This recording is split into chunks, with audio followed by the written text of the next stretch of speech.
Boa noite, pessoal. Vou falar hoje aqui um pouquinho sobre fisiologia e biofísica, né? Sobre o sistema respiratório. Eu fiz um esqueminha aqui prático para que os senhores tenham um bom entendimento e consigam interagir online aí comigo. Então eu vou estar sempre gravando uma aulinha e postando para vocês semanalmente, para que a gente vá discutindo aí nesse momento difícil que a gente vem passando, a gente conseguir debater um pouco sobre o conteúdo. Então vamos falar um pouquinho sobre o sistema digestório. Quando a gente fala do sistema digestório, a gente tem que lembrar logo isso aqui. Qual é a função do sistema respiratório? Nada menos é do que você fazer a relação, ou seja, a troca de gases de oxigênio e dióxido de carbono com o ambiente. Então, para isso, eu vou ter que ter uma fisiologia, um sistema fisiológico que permita que eu consiga captar o oxigênio e disponibilizar o CO2. Nós sabemos que a gente tem uma relação bem direta entre seres autótrofos com seres heterótrofos. Por exemplo, as plantas liberam oxigênio e consomem dióxido de carbono. Nós liberamos dióxido de carbono e consumimos oxigênio. Então, se você observar na natureza, a gente vem de um equilíbrio. Esse equilíbrio, ele é fundamental para que a gente consiga ter essa captura e ter essa ciclagem de oxigênio e dióxido de carbono. Então, começa pelas fossas nasais, vai pela faringe, né? A faringe, laringe, traqueia, brônquios, até chegar nos pulmões, onde vai ter aí todo o processo lá da hematose que a gente vai descobrir. Então, de um modo geral, o trajeto é feito pelas fossas nasais. Nós podemos também respirar pela boca, mas não é indicado. A gente vai observar um pouco por que não é indicado. Então, o ar entra, passa primeiramente pela faringe, depois laringe, entra na traqueia, vai para os brônquios até atingir os bronquíolos e, consequentemente, os pulmões. Então, esse é o mecanismo de entrada normal aqui do sistema respiratório, né? Os órgãos que fazem parte são as fossas nasais, faringe, laringe, traqueia, pulmão, os brônquios, bronquíolos.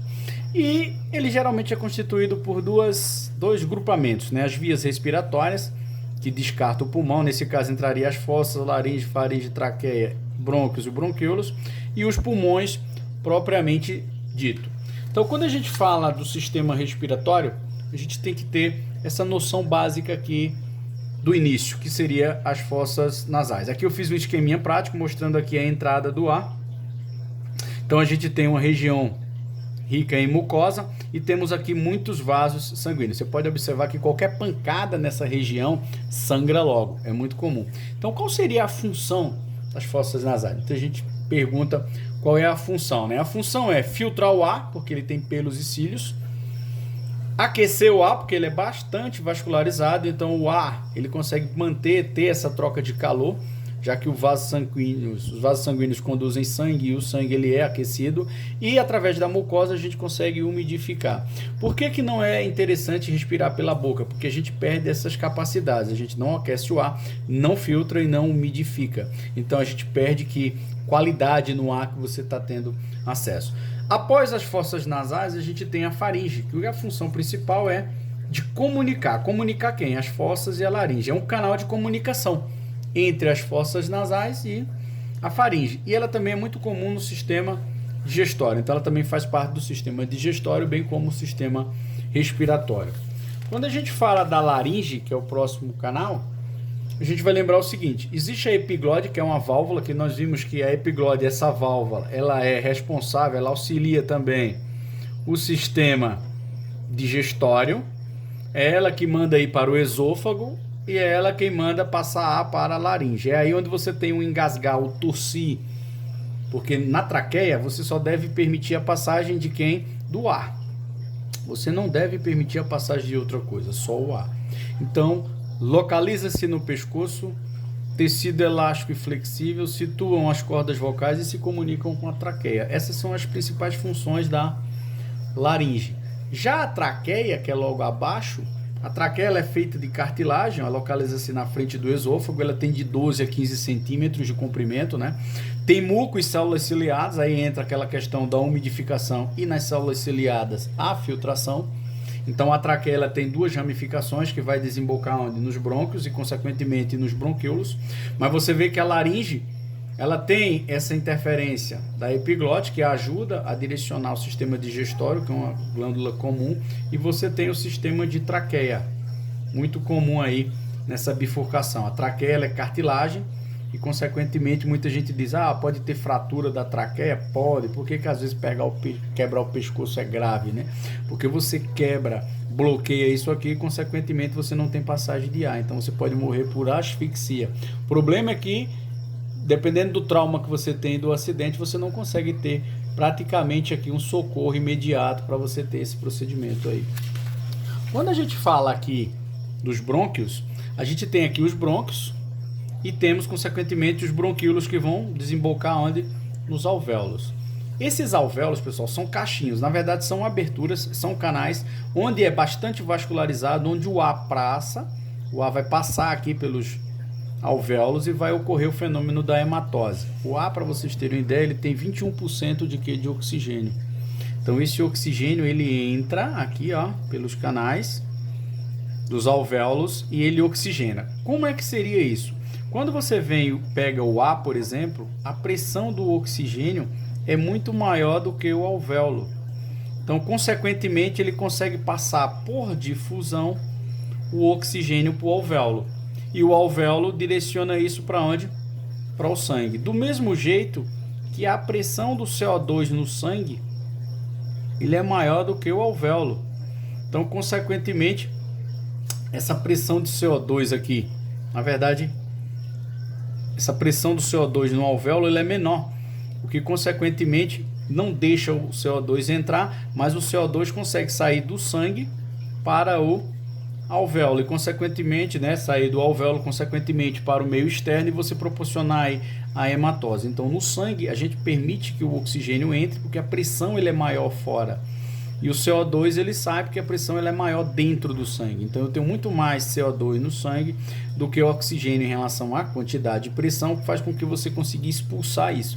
Então o sangue rico em sangue, o sangue rico arterialmente falando, é o sangue rico em oxigênio. E o venoso rico em CO2. E essa troca se dá através do alvéolo. Esse procedimento a gente chama isso de hematose.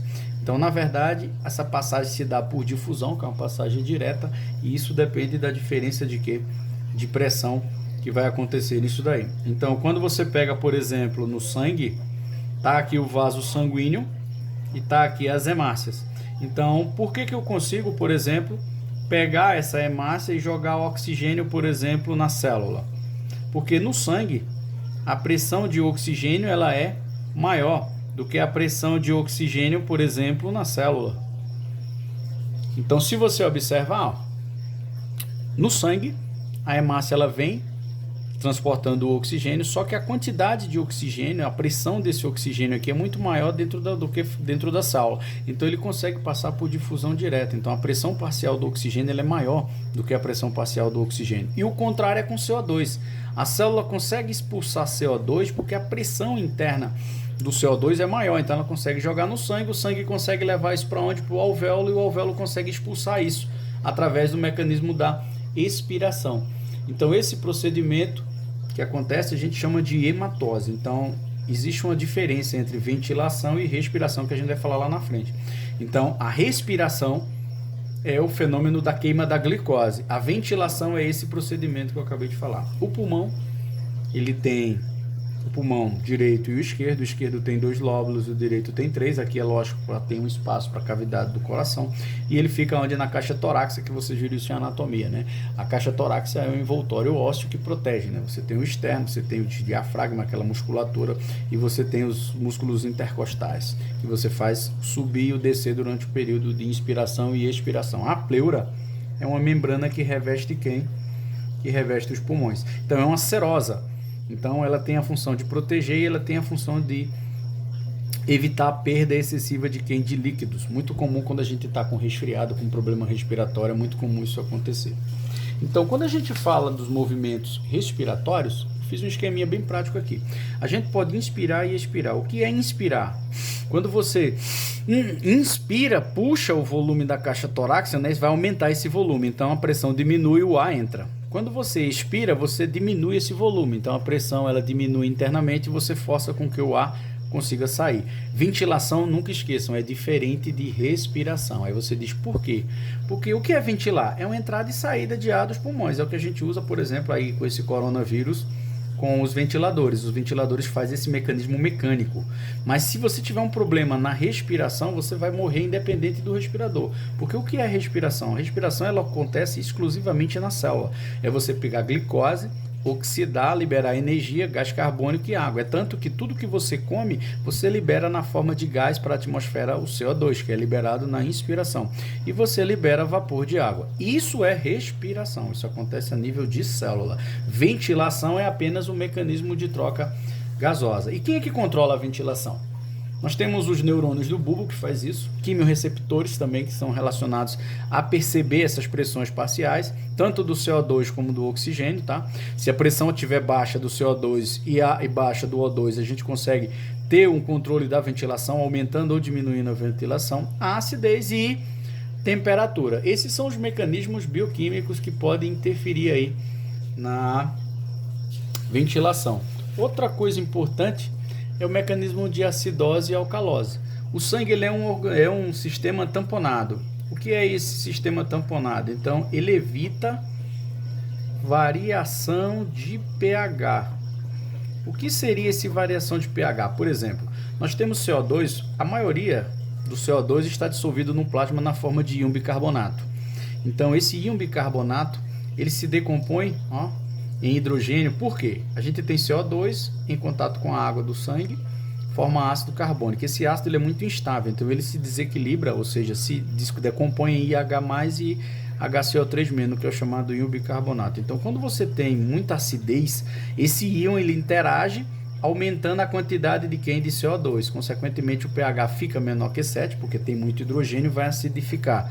Então, isso é acidose. Vai aumentar o ritmo respiratório, porque quando ele desloca para a esquerda, aumenta a quantidade de CO2. Consequentemente, essa quantidade de CO2 precisa ser eliminada, então eu vou ter que aumentar o ritmo respiratório. Quando você faz o contrário, diminui a quantidade de hidrogênio, o que é que vai acontecer? O pH vai ficar acima de 7, porque vai ficar alcalino, isso se chama alcalose, e o objetivo maior, esse CO2 que antes era produzido em excesso, agora ele vai se decompor para liberar o hidrogênio que foi diminuído. Então, consequentemente, a gente tem um deslocamento para a direita e o CO2 diminui. Então, o ritmo respiratório vai ser diminuído para poder garantir que tenha dióxido de carbono suficiente para manter esse equilíbrio de tamponamento do sangue. Ok? E isso é muito importante. Por exemplo, quando você faz exercício físico, você libera muito hidrogênio, que vem da queima da glicose. Então, a glicose, ela vai liberar hidrogênio. Então, quando você libera muito hidrogênio, a tendência é acidificar. Então, para evitar essa acidificação, o equilíbrio é deslocado para a esquerda e aumenta a quantidade de CO2. Consequentemente, vai aumentar o ritmo respiratório. Por isso que a gente fica ofegante no mecanismo após de todo o exercício físico. Então, esse mecanismo respiratório ele é fundamental aí, esse equilíbrio para que a gente mantenha a bioquímica do sistema respiratório funcionando. E quando a gente fala em volume pulmonar, a gente vai entender um pouquinho esse mecanismozinho aqui. O que seria o volume pulmonar? Então, eu fiz um esqueminha bem prático para você entender isso. Nós temos de 0 a 6 litros, que está em ml aqui, mas 6.000 ml é 6 litros. Nós temos no máximo 6 litros de ar, que é a capacidade pulmonar. Então, a gente tem de 2 a 3.000, ou seja, de 2.000 a 3.000 ml, ou 2 a 3 litros, o chamado volume corrente, que é o volume que você precisa para manter as suas atividades funcionais. Então, eu posso dar pico e posso dar pico tanto para cima durante a inspiração, como durante a expiração para baixo. Então, eu tenho que inspirar ar e expirar ar. Eu tenho o chamado volume residual, que esse volume você não consegue esvaziar plenamente o seu pulmão, porque senão ele entra em colapso, principalmente nos líquidos interpleural.